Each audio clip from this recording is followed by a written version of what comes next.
Guys, ছাদে আসলাম ফুল তুলতে। তো এই যে এখানে দেখো নীলকণ্ঠ ফুল হয়েছে, কি সুন্দর।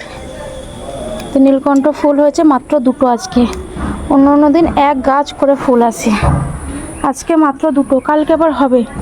এই যে একটা কুড়ি আছে, এখানে একটা, এখানে একটা, তারপরে এই যে এখানে একটা, এগুলো সব কালকে আবার হবে। এই যে এখানেও একটা আছে দেখলাম, এখানেও একটা আছে, এই যে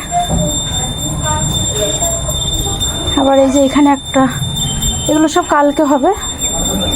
আর কি ফুল ফুটেছে দেখি। আর এই যে এখানে এই ফুলগুলো ফুটেছে, এই ফুলগুলো আমার খুব পছন্দ, এগুলো আমি ঠাকুরকে দিই। অনেকে দেয় অনেকে দেয় না, বেশিরভাগ জনই দেয় না, কিন্তু আমি দিই। আমার ভালো, আমার মনে হয় কি যে সব সুন্দর ফুলই ঠাকুরের জন্য। এগুলো এত সুন্দর সুন্দর ফুল গাছে রেখে নষ্ট করব, তার থেকে ঠাকুরকে দেওয়াটাই বেটার। ওই যে এখানে একটা হয়েছে, এই যে এখানে একটা গোলাপ হয়েছে, এটাও দেবো ঠাকুরকে, সব দেবো আজকে ঠাকুরকে। আর হয়নি কোনো ফুল, আজকে এই কটাই হয়েছে। এই গাছটা দিয়েও রোজ একটা দুটো করে ফুল দেয়, আজকে হয়নি। আর এই যেখানে তুলসী পাতা আছে, তুলসী পাতা নিয়ে নেব, তুলসী পাতা তো ঠাকুরের জন্য লাগবেই।